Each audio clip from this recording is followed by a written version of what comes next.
पहाड़ों की खूबसूरती, ठंडी हवाएं और हर साल बढ़ता सैलाब टूरिस्ट का। लेकिन सवाल ये है, क्या ये बढ़ता पर्यटन उत्तराखंड के लिए वरदान है या बनता जा रहा है एक बड़ा संकट। उत्तराखंड, जिसे देवभूमि कहा जाता है, हर साल करोड़ों पर्यटकों को अपनी ओर खींचता है।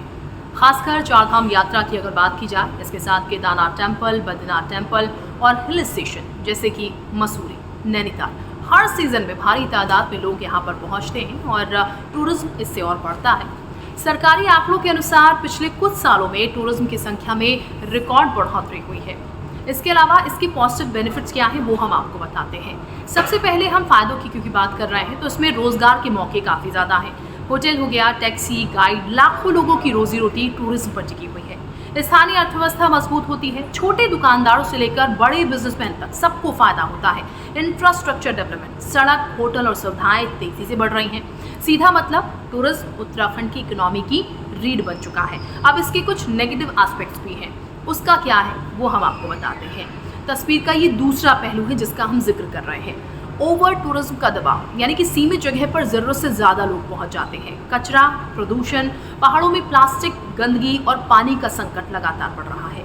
जंगलों और पहाड़ों को नुकसान हो रहा है। लगातार कटान और कंस्ट्रक्शन से जो इकोसिस्टम है वो गड़बड़ा रहा है, बिगड़ रहा है। और सबसे बड़ा खतरा क्या है, वो प्राकृतिक संतुलन का टूटना है, जिसके कई एग्जाम्पल्स भी हैं। जोशीमठ में जमीन धंसने की घटना ने सबको चौंका दिया था। इसके अलावा 2013 की केदारनाथ डिजास्टर ने दिखा दिया कि प्रकृति से छेड़छाड़ कितनी खतरनाक हो सकती है। ये घटनाएं साफ इशारा करती हैं कि बिना प्लानिंग के विकास भारी पड़ सकता है। अब विशेषज्ञ क्या कहते हैं वो आपको बताते हैं। विशेषज्ञ मानते हैं कि समाधान या तो टूरिज्म या पर्यावरण नहीं है, बल्कि संतुलन यानी कि बैलेंस है। सस्टेनेबल टूरिज्म इसमें अपनाना होगा। टूरिस्ट की संख्या जो है उसको सीमित करना होगा। इसके अलावा कचरा प्रबंधन और सख्त नियम जरूरी है। अब क्योंकि लगातार संख्या बढ़ रही है, ऐसे में उत्तराखंड के लिए टूरिज्म एक मौका भी है और एक चेतावनी भी, जिसको समझना होगा। अगर आज संतुलन नहीं बनाया गया तो कल ये खूबसूरत पहाड़ सिर्फ यादों में रह जाएंगे।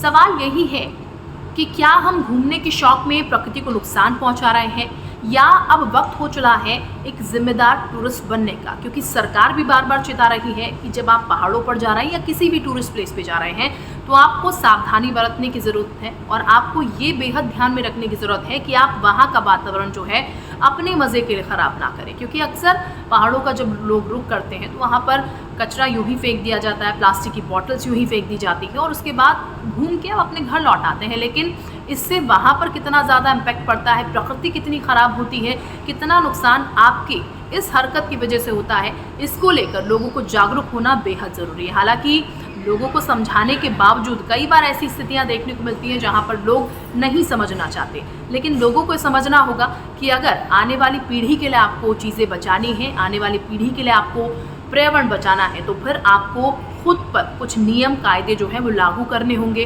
साथ ही साथ अपने आने वाली जनरेशन को भी वो सिखाना होगा ताकि प्रकृति बच पाए और आपके टूरिस्ट प्लेसेस जहाँ पर आप घूमना पसंद करते हैं वो सुरक्षित रह पाए।